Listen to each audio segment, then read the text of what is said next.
Good morning, wrestling fans. Welcome to the Pain Clinic. It's a very special one, too, by the way. It's our 27th anniversary of doing the Pain Clinic. We want to welcome you to the show. And before I get into the plugs and everything, I do want to kind of give you a little bit of a history real quick. We're in our 27th year. We have been off the radio for a few years, but because of modern technology, it allows us to still create this show, put it up as a podcast, as we did when we were on the radio as well. It's changed a lot since we've gone off the radio. Allows us to get much more in depth into each topic and without having to stop for a commercial break. And instead of 42 minutes of content an hour, being on the station we are on, now we can go as long as we want. So it's a big plus. The show has grown quite a bit since we've not been on the radio. We certainly would come back on if someone wanted to bring us on the radio. I'd love to come back on, but right now, we are doing a great job every Saturday morning at 10 a.m. right here on Facebook Live, as well as anybody who listens to the painclinic.net, or downloads us from iTunes. We do still have a lot of people that listen to the show. We appreciate it. We couldn't do it without you. Made it 27 years. It's crazy. I can't believe it. And but let's just dive right into it. Welcome to the show for November 15th, American Recycles Day, Clean Your Refrigerator Day, and also National Philanthropy Day. Birthdays today, couple. We have Seema is 48. I don't know if you remember. I remember Seema in TNA. I can't remember much elsewhere. And Tegan Knox is 31 today, a name that will come up later on the show. But welcome to the show. Interested in roller derby, want to be a skater, officiate Rock City Roller Derby needs you. Contact recruitment at rockderbyrecruitment@gmail.com and join Rock City Roller Derby for the men's team. Flower City Fear, FLOUR. Check it out. Always need some help. We're building for the next season. I am the Cashman, your humble host. I'm here with Rob Sanderson, who's been here many of these 27 years, which is pretty cool. Any good memories, Yeah. Rob? Good morning. I don't love doing the math, but I mean, I obviously called into the show the first few years, joined the show in July of 2001, which would have been the summer after my freshman year of high school. Wow. So I was 15 and I am now 39. So Pain Clinic's been around for a long time. I was 15 when I started it too. Yeah. No. Okay. Sorry. The math is a little, it's a little wonky. Hey, I do want to thank Soccer Sam Fantuzzo and Salvatore's, because if it wasn't for them, this show never would have started too. And, kudos also for coming up with the garlic bread. Yes. There are lots of great things, so we couldn't have done it without him, and and he did give us a shout out saying congratulations, we made it. So we did. Thank you. But yeah, it was a congratulations boys with a Z. Yeah, that's right. Well, that's how the cool kids say it nowadays, I've typed a lot of Z's on graphics for next weekend's wrestling, a palooza of wrestling next weekend, we'll say. Yeah. Interesting. Yeah. It's Hardys, the Rascals, all sorts of Z's. You've had to change some of those in the past week, and maybe we'll get into that when we jump into some of the stuff, but we're going to talk about today. But being the 27th, I would do, it's interesting that this 27th year and we've only got like 2 matches left for John Cena, and it's like, so we've survived the whole Cena timeline from beginning to end. The show would have been on the air for 5 years before he even debuted. That's right. Yeah. So, but I definitely want to talk about him. I definitely want to go through Blood and Guts from last Wednesday. Zack Ryder shows up out of, well, I wouldn't say nowhere, but he was kind of out of nowhere. Full Gear coming up, some John Cena news, and a little controversy at Collision last weekend. We'll get to that during the show. But Rob, how you doing today? How you feeling? How's things going? Good. It's been a little hectic getting everything ready for, like I said, the 2 shows next weekend are both big doozies. They're big. I mean, it's ESW's biggest show of the year on Friday and 2CW's 10-year reunion. So from a lot of aspects, that's been a little overwhelming, and today will be a lot of that as well. Just hoping that as my left ankle/foot continues to work in the healing process, that the right knee that I re-injured, tweaked, can get back to somewhat normal before next weekend, because that's going to be a disaster if not. But yeah, it's a lot going on there. So Well, it's exciting, It's like it sounds like you're busy. Busy's not always bad, but no, and my only goal, I guess, is like thinking back to that when we did the 2CW reunions 4 years ago. I was very busy going into that, and then unfortunately, I was just very busy during that, um, with a lot of like last minute changes and things like that I didn't really feel like I got a chance to like reunionize, like to really just like sit back and enjoy it. It was kind of just over while like it finished at the same time I felt like I was finishing with all the stuff that hopefully these next few days I can knock as much as possible out to actually get to just somewhat sit back and enjoy and commentate those shows next weekend. So very cool, very cool. yeah. And one thing before we jump into everything, I do want to shout out to everyone who used to be on the show at some time or another. So there's kind of like a big laundry list of people: Mad Dog, Jay Lou, Andrew the Authority. Shout out to Danger Boy. We've got Gabrielle was on the show for a while. We had Sybil. We had let's see who else. We had Mark. Of course, DC is still here. He's just not here today. Let's see. Who am I missing? We had our I'm gonna let you keep going. I had a few in mind. Okay, well, let's see. There's let's see who else. Well, I mean, listen, we had we had some famous ones too that kind of didn't go by their name, but we had Rico, R.I.P. Brody Lee. Yep, yep. We had, and even the business manager of AEW sat in for a few times. But see who else am I forgetting? I'm not forgetting anybody. There's a ton of people. Andrew. And I did mention to the Did you? authority. Yeah, the authority. Murph. Authority. He's always behind me. Oh, he's not behind me today. Sorry. Hmm. He's probably in trouble from this week's episode. Yeah. Seriously. South Park continues to push that line even farther. Yeah, definitely. Well, let's see. There was it's terrible that we had Crosby was our phone screener for a while, Joe C, Murph, Jay-Z. Let's see. Ryan phone screen for a little bit. Ryan phone screened, yeah.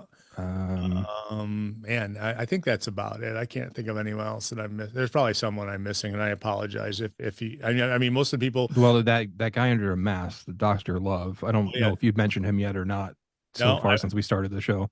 No, he wasn't nobody else but Dr. Love. Okay. I do want to mention that most of the people, when they leave the show, they never talk to us ever again. So I'm just throwing that out there. That's why they're not listening, I'm guessing. I kid. But I just wanted to shout out to all them before we jump into it. So let's go right into it. Why don't we? With Blood and Guts this past week. You know what's funny is Blood and Guts, was kind of like the shout out word, and kind of like War Games is a shout out word, It's so funny that they happen right around the same time, but Blood and Guts was this past week. We had our first ever women's Blood and Guts. Did not disappoint, I will say. Mina Shirakawa has to be bleeding from her chest from what happened, with the stomp, the glass dug into your boot and then stomp in the middle of the chest. There was some truly, truly violent things going on in that match. It started right off the bat with Sky Blue. I mean, it was Sky Blue must have bled the entire match, all 40, whatever it is, 50, almost an hour it was. Wow, what a, the good guys don't always win, we will say. But we got to see a lot of things in there that happened. We got to see the puppet Monet. We got to see a lot, what'd you think of the women's Blood and Guts, Rob? I really liked it. I think initially I was a little disappointed that they were not given the main event spot, and then I quickly changed my mindset in terms of better when it's with this 2.5 hour show with two of these matches, better to get the first one.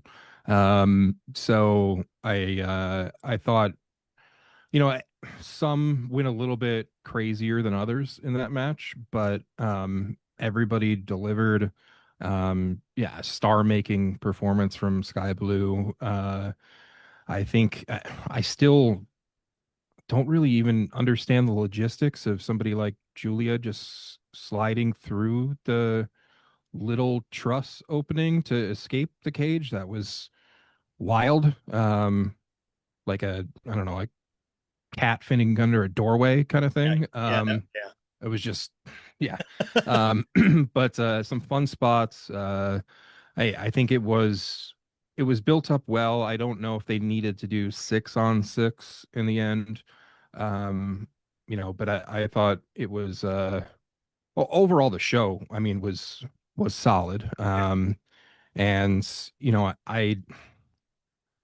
I like that at least it's not like an annual pay-per-view type situation. We've talked about that a little bit with Money in the Bank and all these kind of like gimmick ones and stuff that I feel like a War Games or a Blood and Guts or something should only be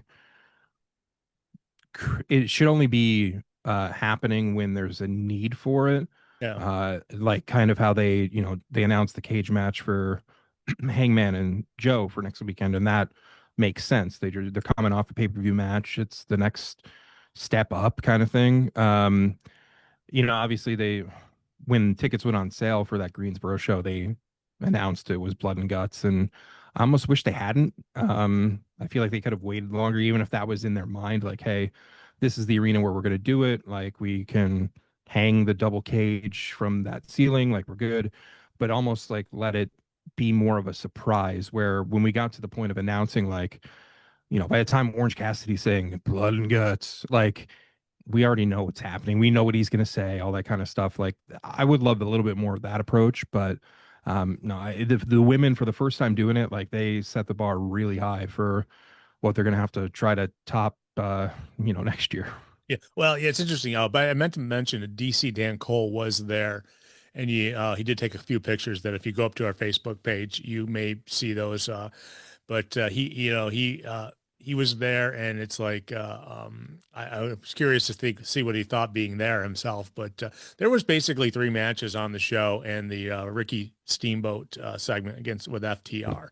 So it was really, 2 hour plus matches, that we got. And then we got a Falls Count Anywhere defending the Hangman defending the title during the show. So it was, you can And imagine, that's what I'll say is I like the idea of having a filler between the two matches. I think that's necessary, and I mean, I like that there was a talking segment in there. I didn't really need another hardcore match between the two Blood and Guts matches. As soon as that was announced, I was just like, why are we like have a standard match or do some kind of fun segment or something? Like, I let everybody cool down from all the craziness, and then send the men's match out there. But I mean, obviously Hangman and Hobbs is still really good. yeah. I don't feel like it was necessary. So let's talk about the men's Blood and Guts then. We'll move to it in that, it wasn't in that one, a couple things, but before that, Ric Flair was supposed to be there. He was there. Apparently he was in pain from a rotator cuff injury, I heard, and he couldn't do what they wanted him to do. So they just introduced him, and DC did verify that he was brought out by Tony Khan, introduced to the crowd, and then he went and he left. But then, he was supposed to be part of that Ricky Steamboat segment that happened. I'm sure it's not cheap bringing him in for that, but I feel like that should have just been the plan the whole time. You want to put his name out there to sell some more tickets in the last week and stuff, and the crowd there wants to see him, but the crowd at home these days doesn't really. A lot of the crowd, I guess I would say, a lot of the viewers don't want to see him at this point.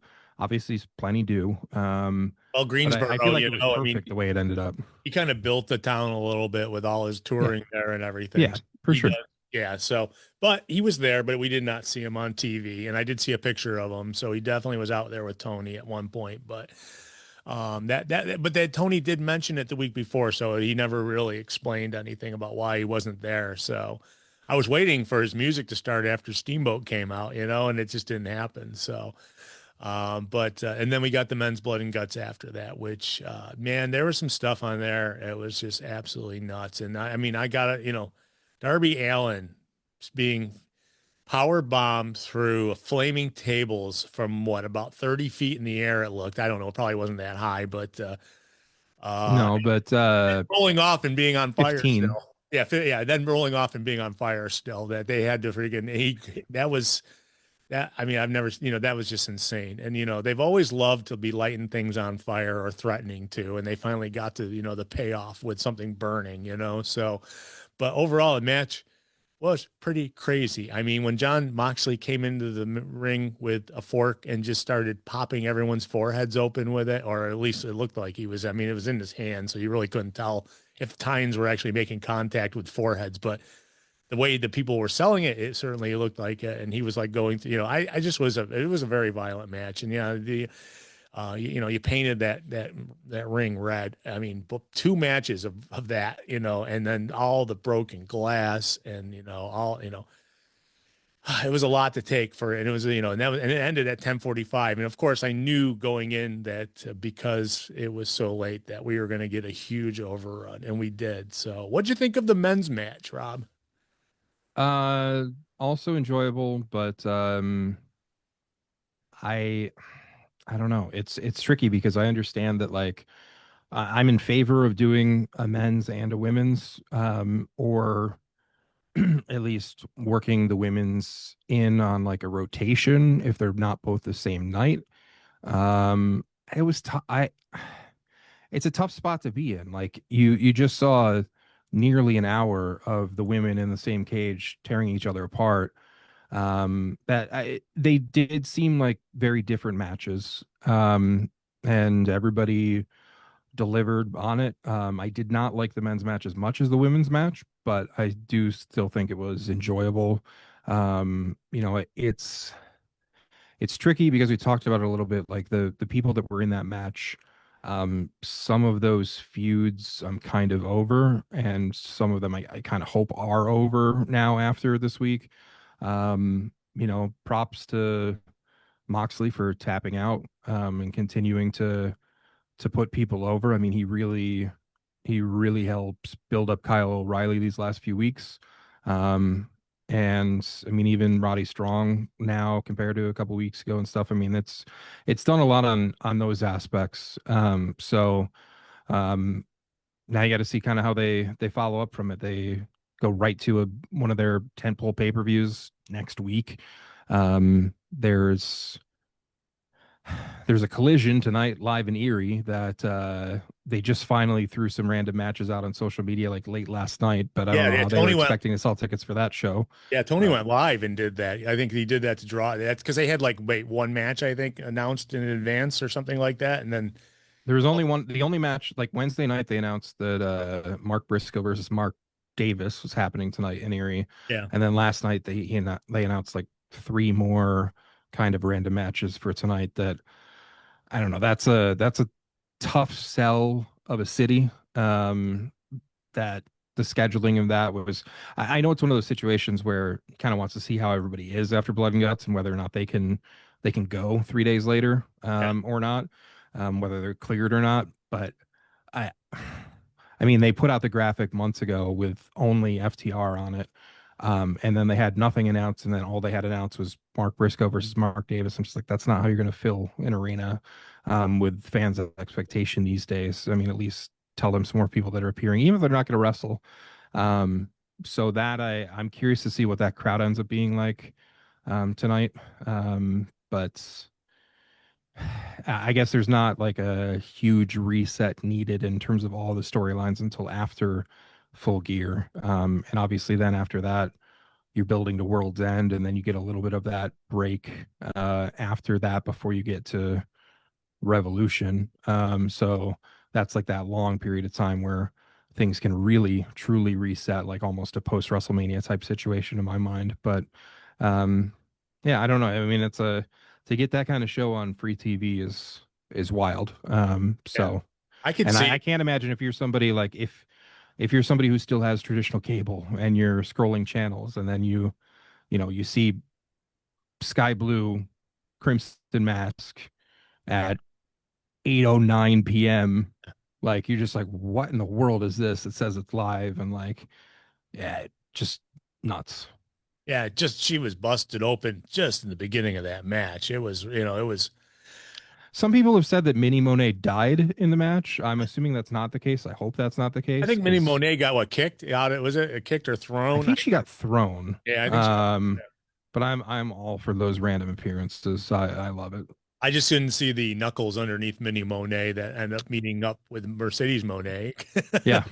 Apparently there were knuckles underneath there, but no, it was a and I definitely could see something like this being a pay-per-view eventually. I mean, it went 2.5 hours for 3 matches. You add two more matches in there, you have a pay-per-view, you know. So, but it's not right now. It's a random thing. Remember when Hell in a Cell used to be a random thing, you know, and it used to be So like, much better than when it was forced once a yeah, year. yeah, when it Yeah. was like, yeah, once. Oh, we have to put a Hell in a Cell match out there. So who are we going to put in it? No. Let's name a Let a pay-per-view feud build after. up to the point where it needs one, and then you do the match. Yeah, I agree, and it's always a good blow-off match for a feud most of the time too, as well. You know, so Mhm. oh yeah, so I mean, it was I will one say one thing, but their numbers bumped up from this. Obviously, Blood and Guts is a draw, you know, because you see blood, that's for sure. I don't want to see guts, but I saw blood all over the place. So but it was a good night for AEW. They a lot of maybe interested viewers who'd never seen it before took a look at it, and who knows, maybe they'll build off that. I mean, Orange Cassidy, I enjoyed him getting his hands stapled into his pockets. uh I don't believe there's any staples in the stapler, but I'm just saying that, because he eventually pulled them out. uh I you couldn't see on that one, but obviously, no, there are when it's like somebody stapling dollar bills to tongues and and foreheads and stuff, foreheads and and stuff. they're staying. But Yeah. yeah, not sure on that one. No, that was, but I mean, that Darby Allin was the big bump of the whole match, I think, going through the flaming table and then still staying on fire as he's rolling out of it.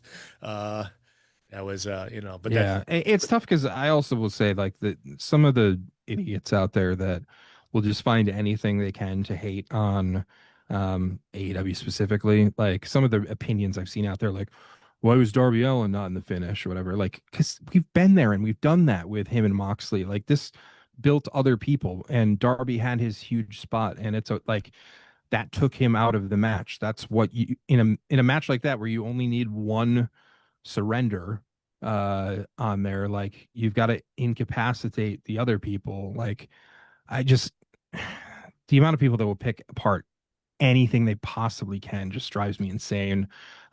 Shout out to Jimmy Corderas and others. yeah, yeah. I was gonna say, well, some people are biased as well, so I'm just gonna say, but let's, there is. And you wonder why some of these people are biased, but yeah. So before we jump to anything else, I do want to mention the Tegan Knox or Nixon Newell Miranda Elise issue that happened. Alize. Yeah, Alize, that's Elise. Alize. Alize. Miranda Well, Alize. I guess we don't have to worry about hearing that on AEW for a while, possibly. But Ever. yeah. So what happened was last weekend on the live collision that was on Saturday, they had an hour before they were supposed to be on TV. They decided that they didn't want to. They didn't. The match was set to be a shorter match, and so they weren't going to be able to show off what they can do, and they were using that as an opportunity to show people what they can do on TV. And so they just decided declined to do the match after they went, after they had planned it and everything, and left. And so someone else got the opportunity, who's actually getting the opportunity tonight to wrestle too. See, that's the big Yep. mistake they made, because they could have been them. One of those matches announced for Nixon tonight Newell. with Yeah. Maya World and High End right there on the graphic, getting their graphic for their match, not just this team in action graphic. So Yeah. So Nixon Newell is Tegan Knox. That's and and so that was kind of a big deal last Saturday, because it was an hour before the show was being live on TV, and they walked out, and they said we can't do this. They decided, after, if you're going to only give us 3 minutes, we don't think that's enough time to and some people did agree with them, that were, backstage, saying, you're right, it won't give you enough time. But that's all that was allotted. So, and they left, and so some other people got an opportunity. And like you said, they're going to be on tonight, and their name is actually on the rundown. So, what is that something? I mean, is that a big? That's obvious to me. It's a big mistake, because if you got cut from another company and you want to show what you can do, you take any opportunity. And apparently, they have not done a lot of anything since leaving WWE. So what do you think of the whole situation, Rob? A lot. So I have always been a fan of the in-ring work of Nixon Newell, dating back to Shimmer and stuff. And she, I've always heard little inklings, a little bit of maybe some difficulties working with her and stuff like that. But I don't know. Anytime I was around her and stuff, I always seemed like she was in a positive attitude and stuff. I Miranda Alizé is a South Texas indie wrestler. I am very familiar with that scene from my days living and being at a lot of those shows. Um, has never had a good reputation. A lot of places in Texas do not book her. I feel like it's fair for a lot of people out there to be saying or assuming that she maybe has not been the best influence on Nixon Newell. In terms of stuff. And when this all went down, like Miranda put out a tweet where she's like, "We have so much to say." And then like the next night they go on their Twitch stream and Miranda's just gaming the whole time and not even paying attention, doesn't say a word, leaves it all to Nixon to talk about.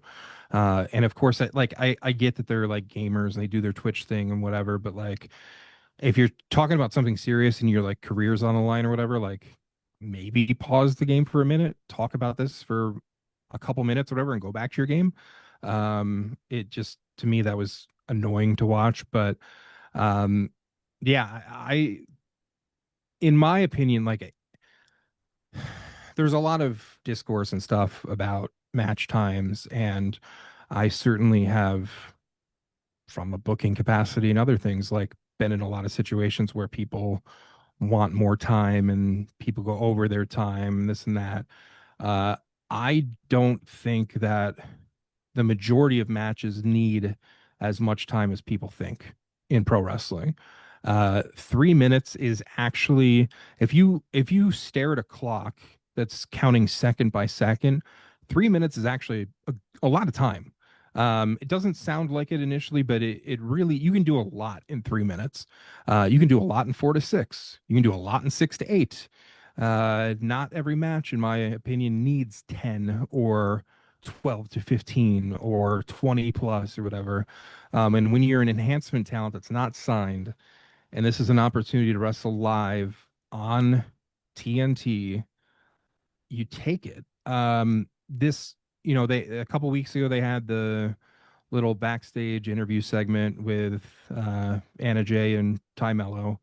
Then they had the match with Megan Bain and Marina Shafir, and that was really weird to watch a week ago.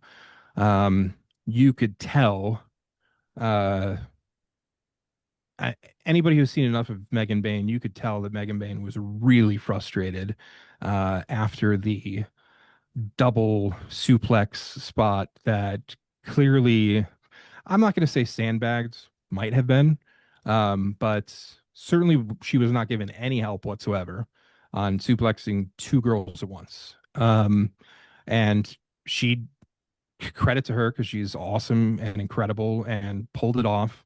And right in those seconds after that, you could tell that she was like, whatever, I did it myself and you guys suck kind of thing.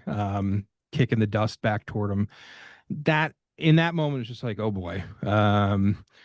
And Nixon Newell has come out and said in like one of her tweets or something that like there was no heat from that match or whatever. We're not on the radio right now, but I'm still BS. Um, uh, I she can say that out there, but there's enough people who know enough people backstage there that that's not true. There was heat, there was legitimate anger there. And yeah, then they got another opportunity a week later. And after the way that match went with Megan and Marina, okay, here's an opportunity. You get on TV again and take advantage of the opportunity. Have a good showing. Make some people look good. get more in their good graces and stuff. Because as a lot of the women on the roster came out and tweeted and stuff, a lot of them are sitting back and catering or at home, not getting 3 minutes, would love 3 minutes. And so I think they blew it, and I don't want to see them get another opportunity there. I think they don't deserve it at this point. And you know, Tegan's a good wrestler. Miranda's good in the ring too. But uh, the way that her attitude has gone with people, I'm just gonna say the only reason she got these opportunities was because of Nixon. I think it's fair to say, Oh, yeah. whatever. Well, I mean, Tegan Um, was on TV for what, a couple yeah. of years with WWE. So, And Miranda has done those job spots in the past, whatever. The Daily's Place pandemic days and stuff. Like she's been there, and not gotten consistent work from them. So it was another opportunity for her. She's had them in the past and didn't have an issue with them in the past.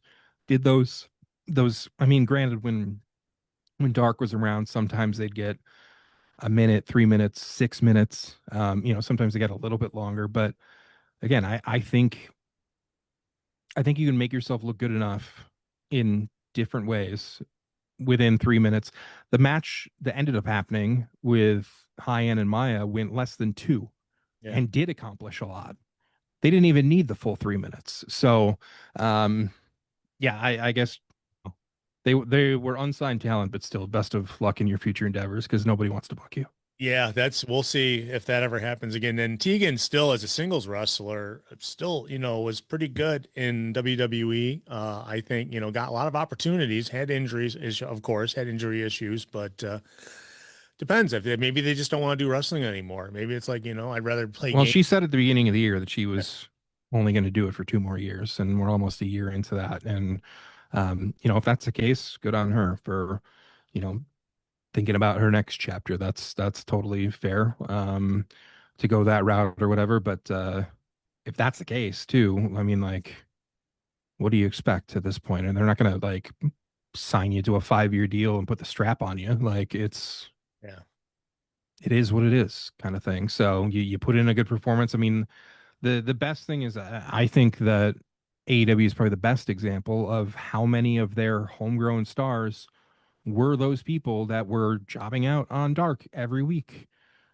Hobbs and Bowens and Castor and Julia Hart. And I mean, that you could go on for minutes and minutes naming all these people that like they did that and they built their way up. And Sky, it's wrestling. People Willow, know what all of wrestling them. is Yeah. like.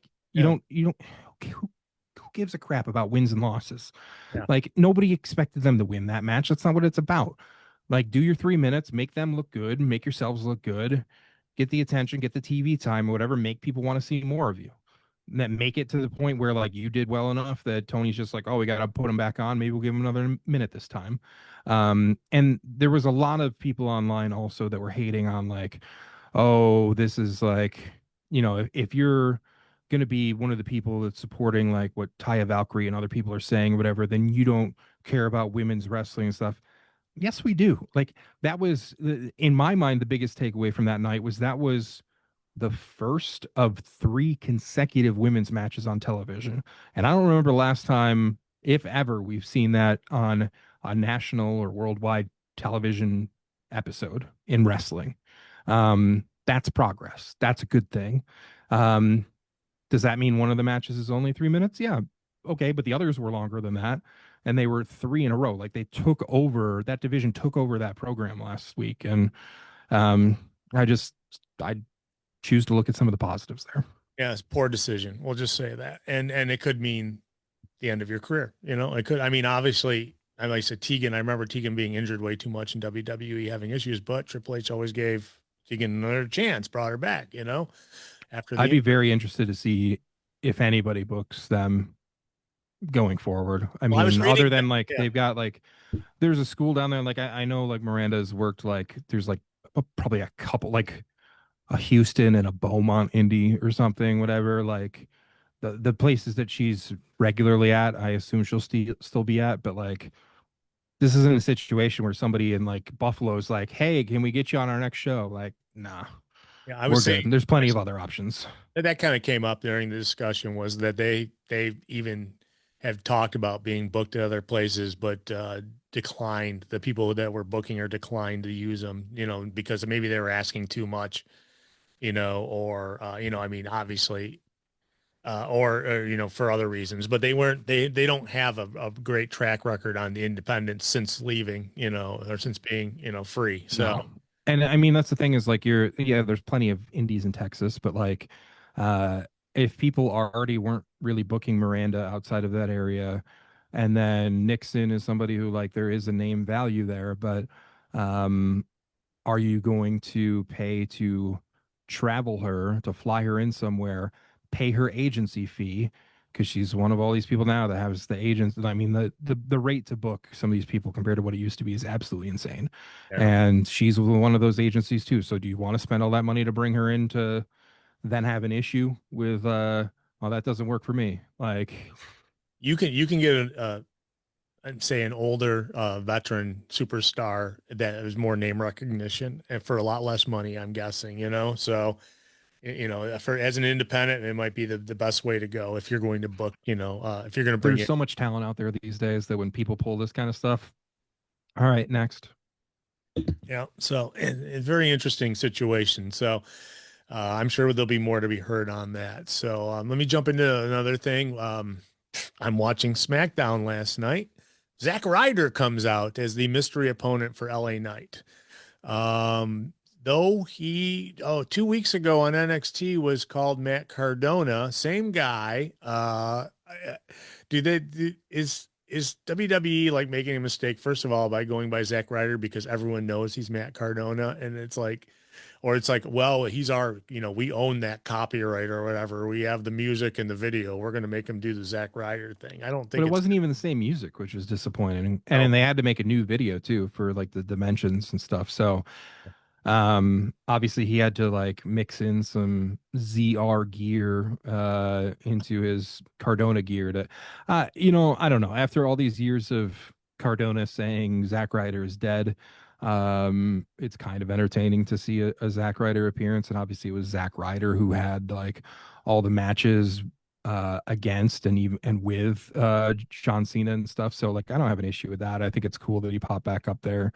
Obviously means a lot to him. I don't know. After the match, they put out like posts with like two or three new Zack Ryder t-shirts. It's like is this just a one-time appearance? It's already done, or like yeah. is there more to come on this? I really don't know. It's this whole, Um, it's all part of this whole John Cena retirement tournament. Last time is now a tournament, and there's another mystery one on Monday. So who knows who that one's going to be. So, but I was just really surprised. And two, it was like, yeah, I mean, Zack Ryder supposedly was dead, but the commentary, if you go back and watch that match, the commentary talked, just all about Ryder, what he's doing now is, his mysterious multiple names, his toy collection, it was really very entertaining to listen to the announcers talk about him. Unfortunately, I knew that LA Knight was probably going to win that match. oh yeah, Unfortunately, for sure. yeah, Um, and yeah, I mean it was. I mean especially.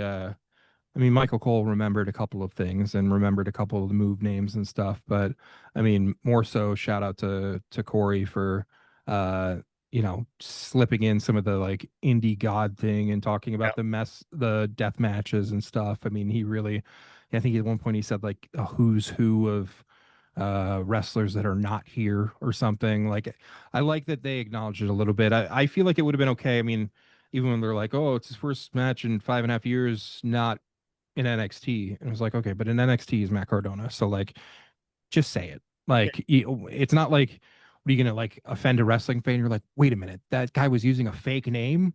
That's not his name. What about all these other names here? Like just acknowledge it. But no, I think it's cool that he got to do that. I mean, that's the rare thing that got me after the TNA pay-per-view to pull up that two segments of SmackDown and watch. That's So right. happy Yeah. for him. And TNA did have a pay-per-view last Oh, night. they had a week. Yeah.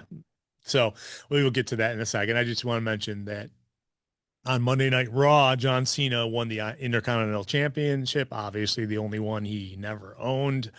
so far until now. He took it from, it was off right off the beginning of the show from Madison Square Gardens, winning it, against Dom, and he has 2 dates left. 2 dates left with. I'm sorry, it was in Boston. This week it's in Madison Square Garden. So that's one, and the last one is the Monday or the Saturday night main event. It's going to be in DC in December. But John, I have to give John Cena credit because this is the last time we're really going to be able to talk to him until he like decides 5 years from now he's going to come back and do it. Even though he says he's not, I'm sorry. It's just impossible with such a big star to leave the company that he will not never be there. He'll make appearances. I don't think he's gonna wrestle again. He's the one person I believe on that, but he'll certainly pop up and host a WrestleMania or something. It's not that you're never gonna see him again after December 13th. Yeah, definitely. Well, he also said how hard it was to get back into good shape to wrestle for this whole last year and everything. He's the one who's been complaining about how he just can't keep up with that rate. And that's why, that's another reason why he's going to do it, this year and then not have to worry about, you know, taking hits, taking bumps, doing stuff like that. But kudos to him. He won that title on Monday night. Obviously, it was the only one. It was like the biggest open secret in the world that he was going to be the IC champ because it's the only thing he never did. So, but kudos to him. It was, I have kind of fondly remembering John Cena, even though I spent most of the time on this show and over the years not being a fan. So, but he wasn't forced down our throat, thank God, like other people have been. I beg to differ on that, but that that's not on him. And I have a ton of respect for him. Like when I think about my favorite matches of all time, do any of them involve John Cena? No. But is he one of the most important people in the history of the business? Absolutely. Yeah. A lot of respect for him. Yeah, I agree. And so but we only got 2 chances to talk about him wrestling left, and that's this week coming up in Madison Square Gardens. And is he wrestling at Survivor Series? He is. He's going to. Oh no, he's not. What's the one that's Saturday Night Main Event's his last match, and that's where the winner of this tournament's going to be taking him on. So could it be 3 more matches? He said 2. I don't know. Maybe. Okay. Yeah. So he's 2 more. He said 2 more. Yeah, he said 2 more in his post he did on social media. So he said next week in Madison Square Gardens, and then the last match, which will be taking on the winner of the My Time Is Now tournament for his title, which you can probably bet money he's going to lose it then. Especially, because now they've added some names of people who hadn't been around in a while, including Gunther, which it was always the person that was targeted to take John Cena on in his last match. It was no hidden secret or anything, but kudos to him. He's now got a championship. Now in the last year, he's held the World Heavyweight Championship and the Intercontinental Championship, which, when someone has a last year in their career, most of the time they don't get that honor. Didn't have it that much. I think a lot of times they just, have little feuds that go along until they're done. He gets a lot of gold, and he's very thankful for it. He did make an announcement that I don't know if you saw this too, that the Saturday night's main event that he's going to be wrestling his last match on is going to have NXT versus WWE.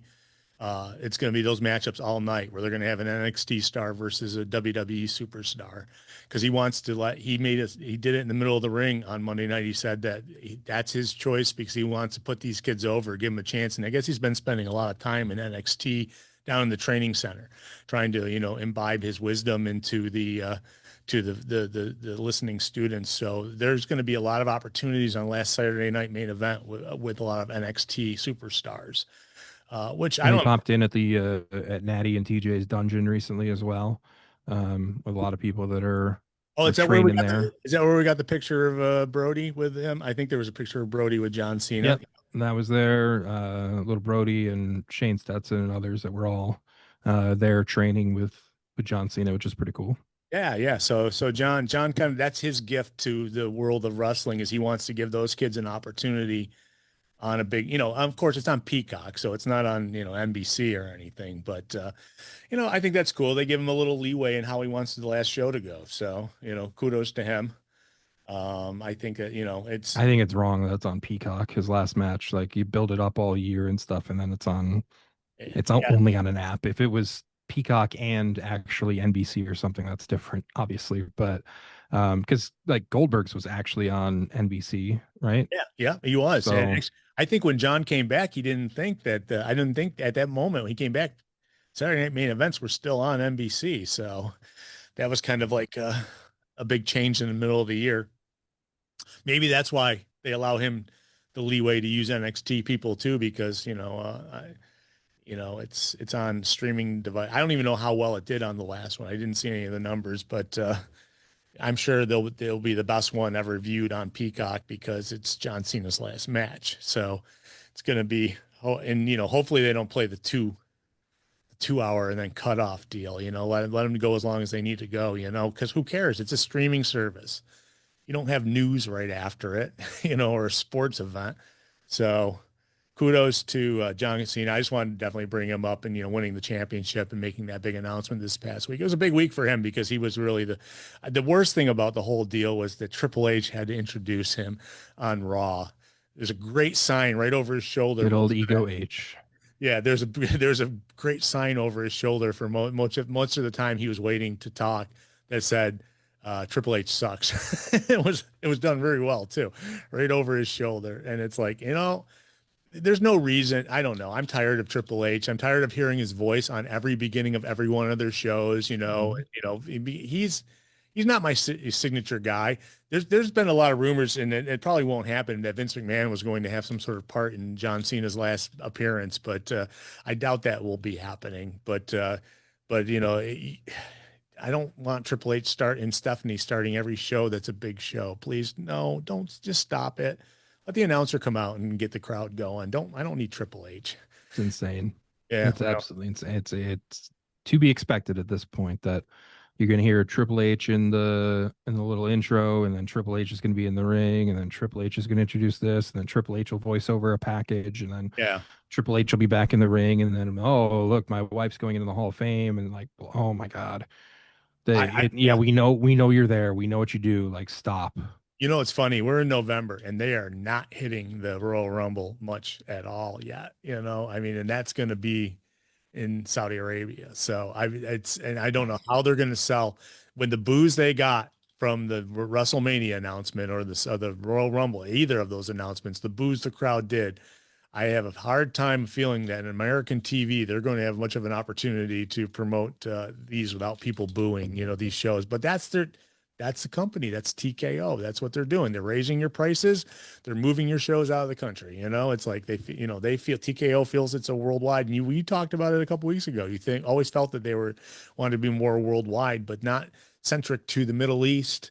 For if they consider that worldwide, that Australia and England, and then maybe once in a while, every 18 years, Spain,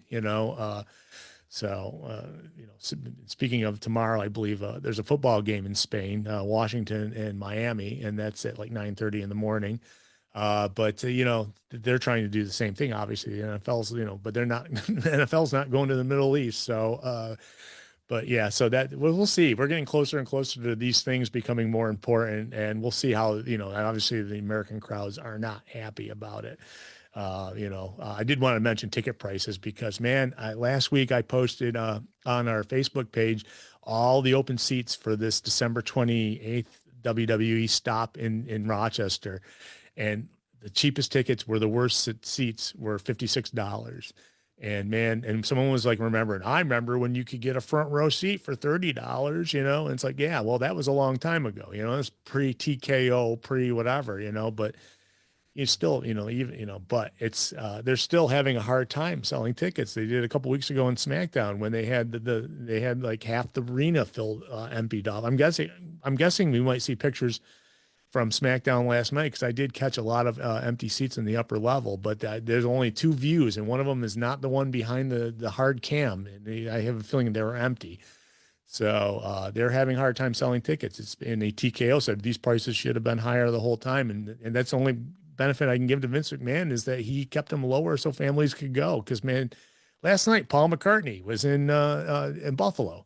I think the cheapest ticket was like $150 and they were bad seats. It's like, it's like, is that what, live entertainment's turning into is overpriced, and being someone who lives on a budget, there's things I can't go to. I probably won't go to this house show here in Rochester because one, they're it's ridiculous prices. You look at the floor seats, it's like, how can they charge that? It's absolutely insane. It's ridiculous. And it's not going to change unless people start choosing to not pay for those tickets, which obviously people are starting to do that. But it's absolutely out of control for a house show to charge. I mean, it I know obviously like inflation and things have changed and stuff, but I constantly see like I'm always looking at like old like WWF like flyers from like the early 90s for sometimes for like graphic design inspiration and stuff, and seeing the actual ticket prices laid out on the bottom of all those flyers from like the mid 90s and looking at it now, it's like I could have bought an arena's worth of tickets for like one WrestleMania seat, like legitimately. Like it's so incredibly out of control. Yeah. And obviously, like you said, I mean, concerts and other things have gone up a lot as well. I mean, I would expect like a member of the Beatles to be a good amount of money. A house show for WWE in Rochester, it's not TV, it's not a pay-per-view. It's just it's ridiculous. And I really, I mean, looking at that seat map, like I mean, at this point, you could move the ring to the Amerks Hall of Fame area and do like a couple of rows of standing room and fit everybody in there with the amount of tickets they've sold. So You could put a curtain up across half of it and move everybody over. Yeah. I oh mean, yeah, without a doubt, I think put that it in the whatever the Court Street garage or whatever, like something like I mean, I don't know if I want to go stand up Iron Circle there. match. Smells like exhaust. Oh, it's okay. And that little area where you're walking into Dinosaur Barbecue, like just put the ring there. You can fit everybody that's bought a ticket. Oh no. Uh, yeah, probably. But hey, you know what? We got 45 people watching us right now. So say hi to them, Rob. Hi to them. There we go. So I did want to mention one thing too. On Monday night, Nikki Bella he do a heel turn on the champ, and Nikki is which didn't take long, as they were best friends for about 3 weeks, and it was she came out to help her and then just beat her up after it. So it's like, I don't know. Knew that was going to happen, but that's probably why I picked her in the fantasy league, because I know that had her on TV for a reason. And I still do that. By the way, I won the last season, so I just throw that out there. One last thing before I get to the news, and I want to talk about Full Gear, but maybe I'll wait till next week. And I know you probably won't be here next week because of the busyness you've got going on. But Chris Jericho kind of made news this past week, talking a little bit about the how impressed he was with the crowd at Bound for Glory, and I believe he said they make a great number two company or something like that, or they're showing what a number two company can do. When they Bound for Glory I think they originally said there was like 9,000 people there or something like that, but then it's been retooled to be more like 5,000 now because they kind of blew the numbers up and nobody knew exactly where they came from. But to me, now Chris Jericho has been a big question mark. Obviously he's kind of burned out his welcome at AEW. I mean, it just got to the point where the fans turned on him for everything he was doing and nothing was clicking. I mean, obviously he needs one more run, maybe his last run in wrestling to be with WWE. Was this his goodbye to AEW by complimenting TNA's Bound for Glory? What do you think, Rob? I thought it was really weird. I don't know. I for somebody who like, I mean, Chris Jericho is so instrumental to the start of AEW. And I mean, we've talked about it. Um, he was absolutely huge in the beginning there, and it also makes sense for everybody for him to go to WWE now. I don't think anybody questions that at all. But I mean, he was also somebody who was kind of given everything he wanted in AEW to potentially go out and take shots like that. I think is a little weird for him to do. He still got so much more TV time than the fans wanted. Got the belt, got his different stables, got everything. I the comment like when there was something comparing like Bound for Glory to like WrestleMania, it was just like, oh, let's pump the brakes a little bit because it was a somewhat fairly full Tsongas Center in Lowell, Mass, UMass Lowell. Like it's not Allegiant Stadium in Las Vegas. It's not Riyadh, whatever. Like, I don't, I regret even mentioning that, but like, it's it was a really good crowd. I was really happy for TNA with that. Now they get past that show, they take like a month off, which pros and cons to that, and come back to the crowds they had the last two nights. Which I mean, they can push all they want. The turning point last night was a sellout, but it's a sellout of 600 and change people. That's not that's not 4,800 or a reported like 7,000 or anything. That's 600 and change. Um,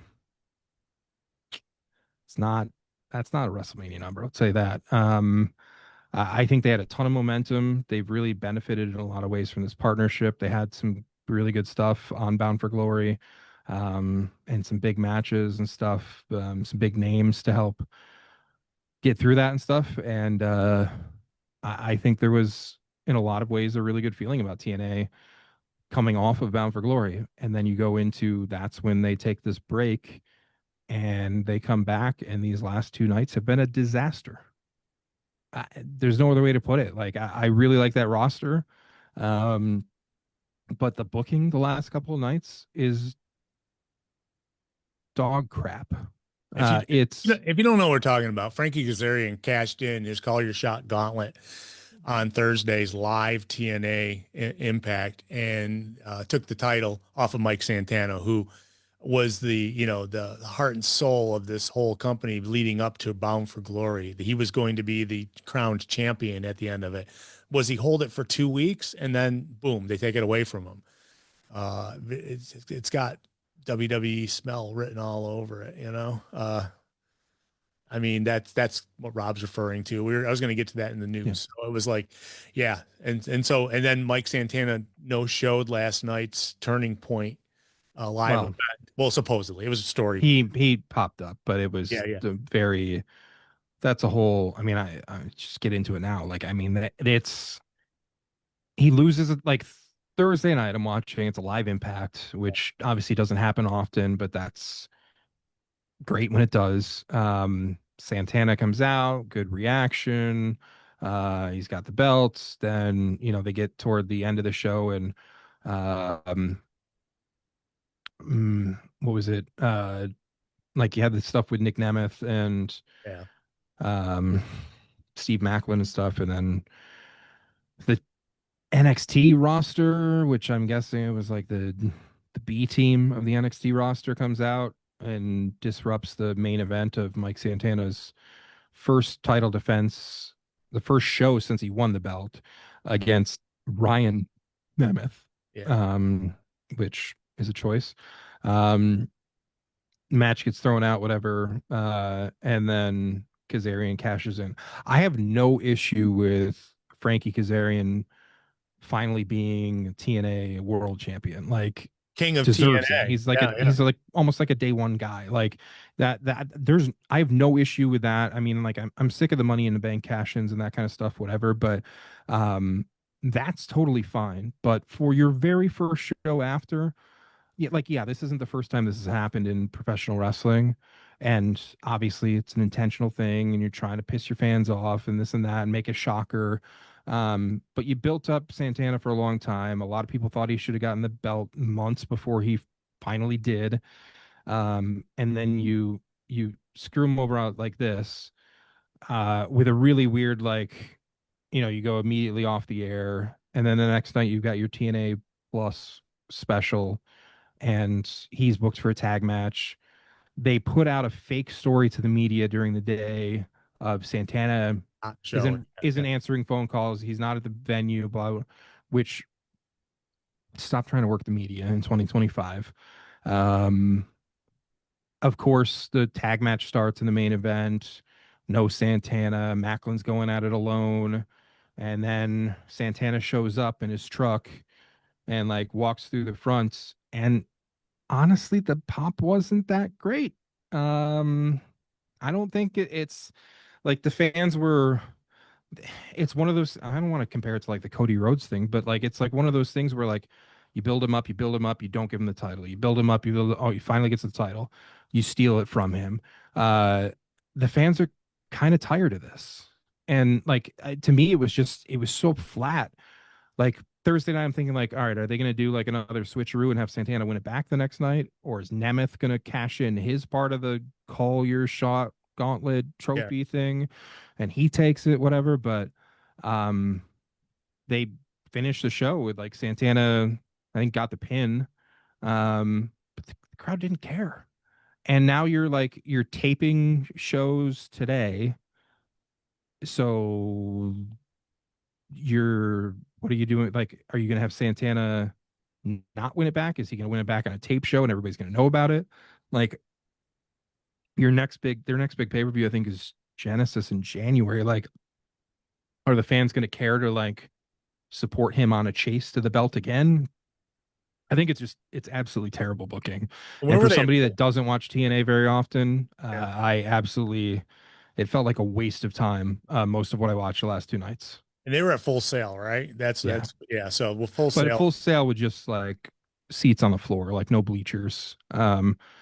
And then like the big entrance way with the WWE style, like LED yeah. separate boards and stuff. But um, I, I'm baffled with like you had that momentum, people were happy, it's a new champ, it's a new era, whatever and stuff, and then you just nobody cared. Like there's not even really like heat on Kaz for win. Like it's just like did you did Triple H grab the book?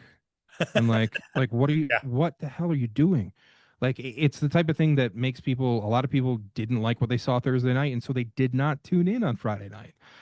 That doesn't help your product. Like you want to like make the fans angry. Okay, make them angry in a situation where they're going to support the wrestler and stuff, like, and they're not tired of something, sure. But if you're going to cause people to not tune into your product, that's a problem. Let me ask you, is Carlos Silva, he's the president, right? Yeah, Why is he in the ring? Why is he, I mean, is he it's a now good suddenly, question. is he suddenly becoming a character in TNA? Cause it's like, it's like, is that necessary? I don't know. He feels the need to always get the belt and put the belt on people's waists and stuff. And It's very uh, TKO-ish of him, you know? it's weird. It adds absolutely nothing. He has no personality on camera. Like the inspiration retained last night, and then they were like trying to get like Carlos to do like a dance move, and he didn't. And like, just like what are you doing? Like you're just wasting TV time by having the referee can't hand the belts to the winner. Like, what are we doing? Yeah, it's been If if it's some kind of authority figure that's like respected in wrestling from history and stuff, like sure, but who the hell is this guy? yeah, no, he's like nobody knows who he was. They knew who the last president was, not this guy. So And it's not like it'd be different if it was like somebody who like was a day one guy or something. This is just this guy that came around the last year or whatever. Like, get out yeah, of the ring. yeah. So yeah, that's It reminds me of some other ex promoters. But Dixie Carter. I mean, no.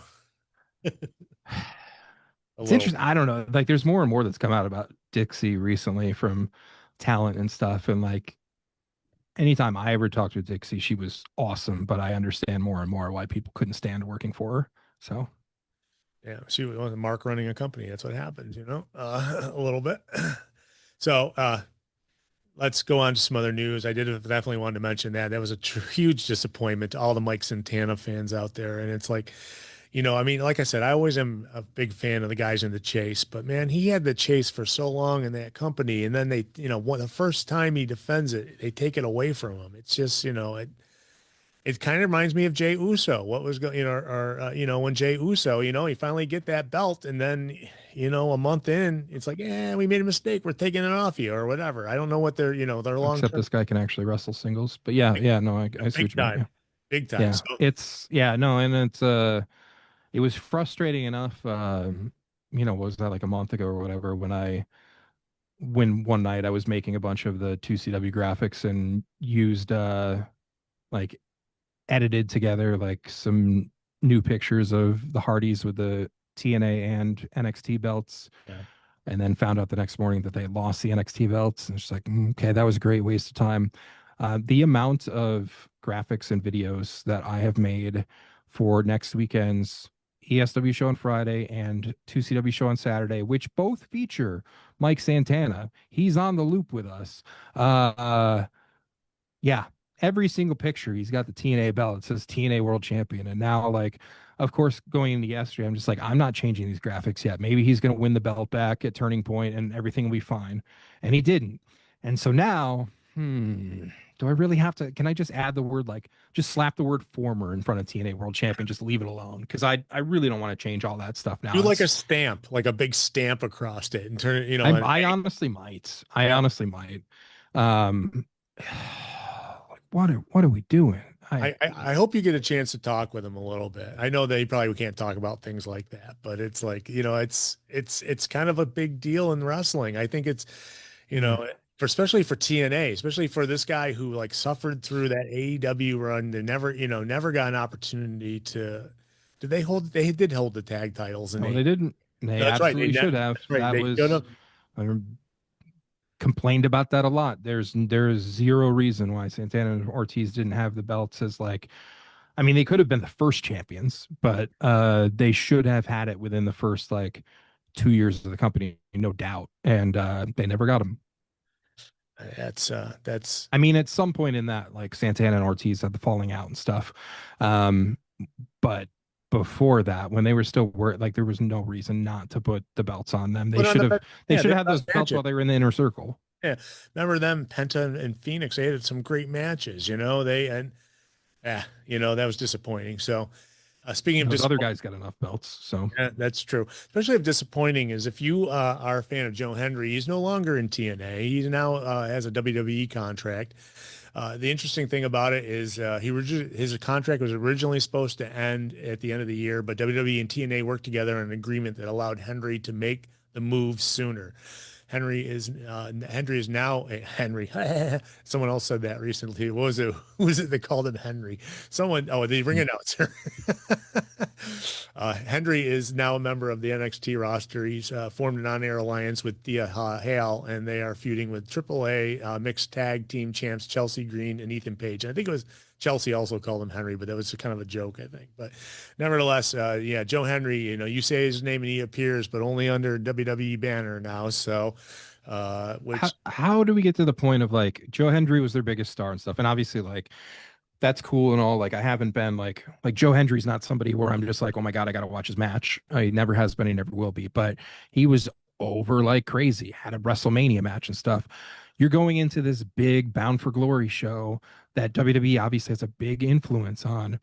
Joe Hendry doesn't have a match on Bound for Glory because, like, WWE is already, like, Shawn Michaels has already scooped him up. Like, okay, you've got all these other NXT people on the show. Like, why is he not on that show? Yeah, he was in the main event last year, wasn't he? I think he was in the main event. Yeah, like, yeah. Even if it's his last, like, you don't have to bill it as his last match or anything, but, like, there's no reason to not have him have, like, one last marquee match in TNA, even if you don't acknowledge that that's what the case is. To me, that's very strange. And I don't know. And apparently Shawn Michaels is really high on him and stuff, but I don't know what his ceiling is within the WWE under that umbrella. So, well, yeah, that's if you you know, I mean, obviously, you know, when he was like a big underground sensation when that whole year his name and appears that he was showing up everywhere. People were doing it everywhere. It was in TNA. It was people were doing it at sports events and everything. And so that's what kind of got him, you know, his look. Everyone got to see him. He's kind of a familiar face now to a lot of people. But like I said, he's only under the. He got over. Yeah. I mean, his wrestling is not, to me, there's nothing necessarily, like, special. I'm not saying he's bad by any means, but to me, it's just very weird that it's just like, oh no, he's not there anymore. We're not gonna acknowledge it or say anything, or, you know, like, congratulations on signing with WWE or anything like that. It's just like, oh, he's just there now. I will say, I saw that quick clip, and, like, credit to Thea Hale's, like, facial expression when she popped out of the cake or whatever is golden. Like, she did a perfect job with that. So credit to her on that. And obviously, I mean, Ethan and especially Chelsea, the way they the way they sold things was just, I mean, Yeah. obviously big fan of Ethan, have been for many years. But Yeah. Chelsea's just finally people are seeing like what she can do from not just a bell to bell aspect or whatever, but she's just gold. Yeah, it was good because they were the way they were tiptoeing around the cake, thinking Joe was in there the whole time. I thought it was pretty funny. So some other news, we're going to keep going. The last time is now tournament. If you coming up next week on SmackDown, you're going to get two people wrestling for that tournament. That'll be Carmelo Hayes versus Bronson Reed and Penta versus Finn Balor. And on Monday Night Raw, you're going to get Gunther making his return, taking on Javon Evans and Solo Sequoia versus to be announced TBA. So if you're watching Raw this week, that's what you're going to get. That's at least two of those things. John Cena's last appearance before his last match. So you definitely don't want to miss it this Monday night on WWE Raw from Madison Square Gardens. It is going to be a barn burner. It'll be a lot of fun. If you're watching AEW Collision tonight, we've got some really good matches set up too. Kyle Fletcher versus Scorpio Sky for the TNT title. Dax Harwood, Random, but I love it. yeah, Dax Harwood, Cash Wheeler, Roosh, and Sammy Guevara versus Bandito, Kevin Knight, Mike Bailey, and Juice Robinson in an all-star 8-man tag.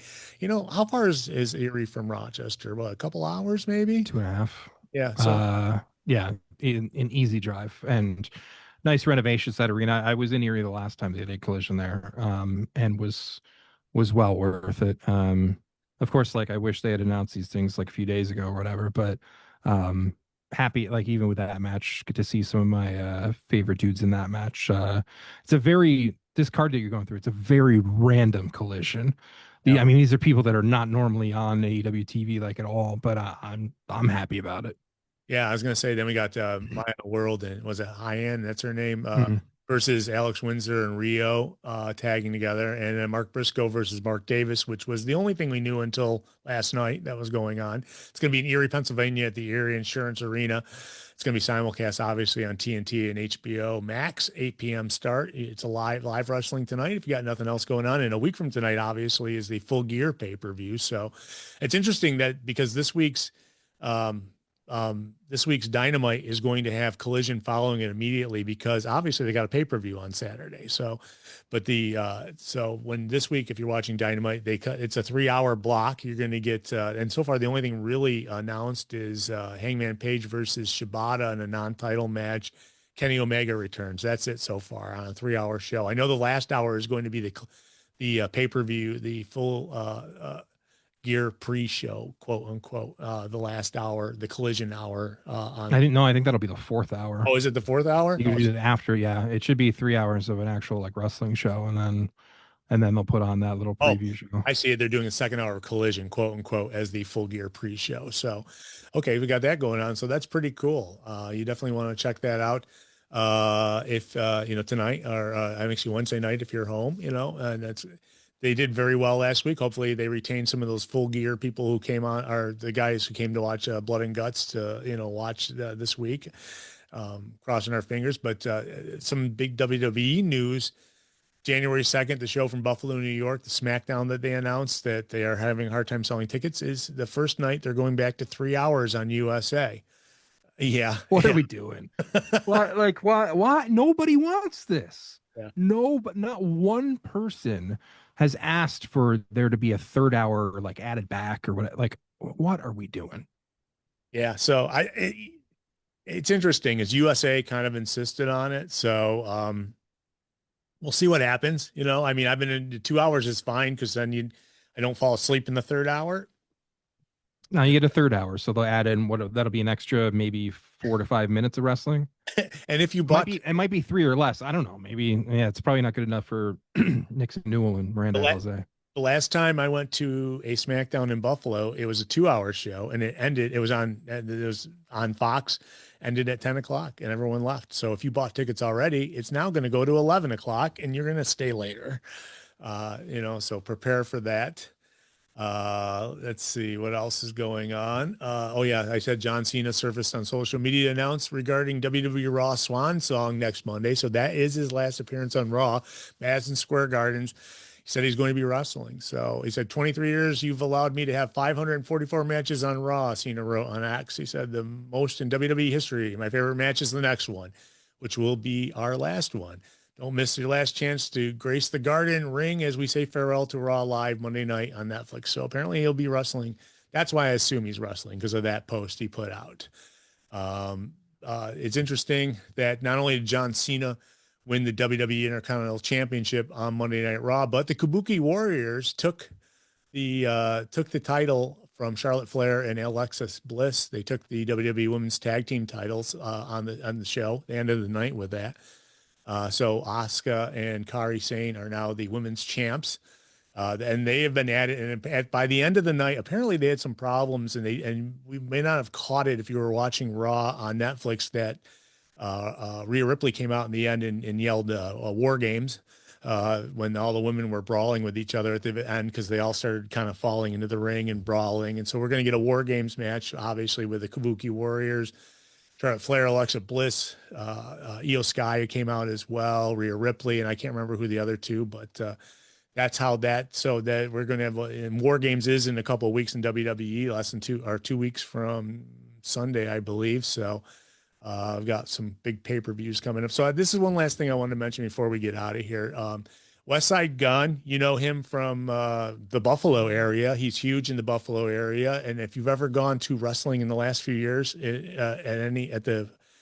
Buffalo, if you've gone to like WWE or AEW, he has a huge presence at these shows. He buys out like rows of seats, and all his friends and all his rap friends are all there. I remember All wearing red hoodies. Yeah, they all came out in red hoodies that time. He performed Daniel Garcia to the ring at one of those AEW shows in Buffalo. Yeah, yeah. So West Side Gun, well, apparently he's had a falling out with WWE. His falling out, apparently he was asked to leave a Monday Night Raw recently. And he proceeded to, because he said he spent all money out of his own pockets. Nobody gave him these tickets, these seats. He said he spent like $5,000 every time. He spends a lot of money. I'm just gonna put that out there. Like the budgets and stuff that I've seen for his Fourth Rope shows and stuff are just, bro, can I get an envelope? Like what? Like he's got a lot of money.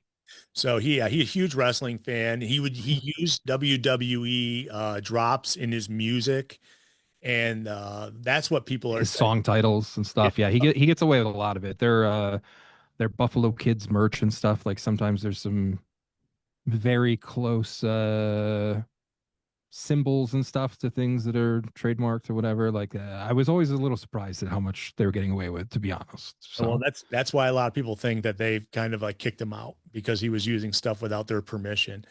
He'd been doing it for a while, and so yeah. I mean, he must have got a cease and desist or something. But he came out and just blasted them, saying, I was asked to leave. I paid $5,000 for these seats, and they didn't offer me my money back. They just kicked me out. And so he kind of like, well, they probably went to him and been like, you only spent $5,000. That's actually a nosebleed ticket. Now it is, that's for sure. But I mean, it may have been more than that, but I mean, he spent way more than that over the time. So, but he, obviously his hometown is in Buffalo. Last time Raw was back in March. He showed up at the last indoor ESW show at Riverworks, hanging out, watching stuff, which is cool. Did he? Yeah. Maybe he'll be there next week, because I mean, he doesn't, he loves wrestling. The guy loves wrestling, and he definitely, and I mean, Daniel Garcia, I mean, he knew, obviously, he has a tie to Buffalo, and this guy too as well. So it makes sense. But he had a complete falling out with him, and they, and then he's like, I'm never doing anything with you again. No, none of my money's going towards your product. Is that a smart thing? I don't know. I mean, I don't know if he's making money off of using WWE stuff in his music, and I don't really know. I mean, if he can afford $5,000 in tickets to an event, then he's making money somehow. But well, he's got a whole label and stuff. So I mean, yeah, I don't know. It's that's a tricky situation with the legal side of everything. But I don't know. Also, like WWE doesn't really care about their fans these days. It's, you paid us top dollar to sit here, and if you do anything to upset us or bring a sign that we don't like or anything, like whatever, you're gone. So I doubt that many people in TKO care. Yeah, I was going to say, well, this was this is him responding to the March 3rd Raw there that he got kicked out of. So he must have held on to it for a while. Maybe he contacted them and see if he could straighten it out, but they didn't care. I mean, they didn't care he spent all his money there, and they didn't care that they kicked him out. So that's the thing. I mean, someday they're going to have a wrestler with a big lime green shirt with a smile on it, and then they're going to kick that guy out because. No, I'm kidding. I'm talking about the guy in the front row every time. He's got the big smiley face shirt. But it's just, yeah, I mean, it's like, and he said that he couldn't, nobody would give him a response. He said that they wouldn't, they never would, they didn't want to work with him. So, I mean, and I've known that feeling before from WWE. So I definitely can understand, the frustration you get from it, especially when you're like promoting their product in what you do, Yeah, I mean, I didn't read everything about it, but I'm curious, like they had to say something to him as they're like kicking him out of an arena. yeah, Like you can't just like, oh, you're out of here, and be like, why? yeah, Uh, that to me, like it's one thing to send the cease and desist and all that stuff. Like, sure, like I get all of that, but if somebody paid for a ticket or whatever, like he's not unless he's selling those shirts from the front row or like pulled his car in and selling them out of the back, like Earl Hebner or something. Like, I mean, what do you like? He bought a ticket to the show. This is not a related thing in my mind. yeah, So yeah. yeah. So, well, we said, hopefully that little rift between them gets settled just because that's his love, and he feels it's like being taken away from him. So I could definitely understand that completely. So on that note, that's the last piece of news I have. Rob, one more time, you want to hit the events going on next week before we get out of here? You got a copy. Yeah, so next weekend, Friday night, is your choice of 2CW's Hardy Party or ESW's Wrestle Bash 15. The Hardy Party and the next night of 2CW are both nights for one ticket. So that first night is Matt and Jeff doing Matt's podcast, Jeff's music, a meet, greet, and delete, and a bunch of stuff going on there. I will not be there for night one, as I will be in Buffalo for ESW calling Wrestle Bash, which we will have live on IWTV at 7 o'clock Eastern. That show features an incredible card on it. You've got Mike Santana taking on Joshua Bishop. Joshua Bishop, big star of West Side Gun's Fourth Rope. But the main event will be the 12th annual DePaulo Cup match honoring Elio DePaulo. Absolutely loaded. Six guys in it: Trey Miguel versus Spencer Slade, Matt Cross, and Cheech and Alec Price, and then one to be determined through a battle royal. A three-way for the heavyweight title. All sorts of stuff going on. Puff against Bill Collier, or Special Agent Zero, if you will, from TNA. A lot of stuff going on there. Vaughn Vertigo. I mean, it shows awesome, and a meet and greet with Holla Holla Hall of Famer Teddy Long will be there. So that'll be fun. That's Riverworks. ESWTIX.com has all the information and tickets for that. 6 o'clock doors, 7 o'clock bell time Friday. Then Saturday is the 2CW 10-year reunion show. 2CW's older, fatter, balder, playing off of the name from the shows 4 years ago. That is at the Exhibition Hall in Watertown, Saturday nights, so 1 week from today at a bell time of 6 p.m. 2CW time is what I'm going to say. That show we will be live to tape and broadcasting later on that, which I think works well with the 2CW time. On that, all sorts of stuff. Mike Santana on that show as well. He'll take on Mike Skyros. The Rascals, which will be Zachary Wentz and Trey Miguel taking on the High Seas. You also got Moose from TNA taking on Cheech. You've got Rich Swan taking on Don Freeze, who made a big name for himself in his GCW debut last weekend. Jay Freddy, Sean Carr, Slick Wagner Brown, all sorts of people. Another match to be announced today on that, and The Godfather will be there as well. And I'm going to see if he will autograph something as the Good Father. The He's probably not going to want to, but I'm going to whole ask him. train. Yes, the train is coming to Watertown. So that is that is next weekend. 2CWlive.com for that information. So crazy weekend of um, ESW's biggest show of the year, followed up by 2CW's 10-year reunion show. So it's a big weekend. I know we're not going to see you next weekend, Rob, but I cannot wait to hear stories from you. Okay. So it'll be a couple weeks from now that when I'm sure you'll be back. So, but it sounds like an exciting time and it's like Riverworks. That sounds like a fantastic show. You said Matt Cross is coming. So it's like Matt Matt, Cross. and shockingly, I had to triple check it. It's Matt Cross's ESW debut, which Really? is nuts to me. Matt Cross, you might remember him from WWE's Tough Enough, Might or as well. Lucha Underground or a bunch of other things, but yeah, Yeah, Matt yeah, Cross. he's on that. It's Had him in the studio at one time, I believe. But yeah, we had many years ago when we were in Midtown Plaza. That's it. We had him up. So it was oh wow, a long. I didn't yeah, even. no, he's a veteran. I mean, he's wrestled in maybe more countries than any other wrestler out there these days. So he is heavy in demand, but from not far away in Cleveland. So obviously he had plenty of matches in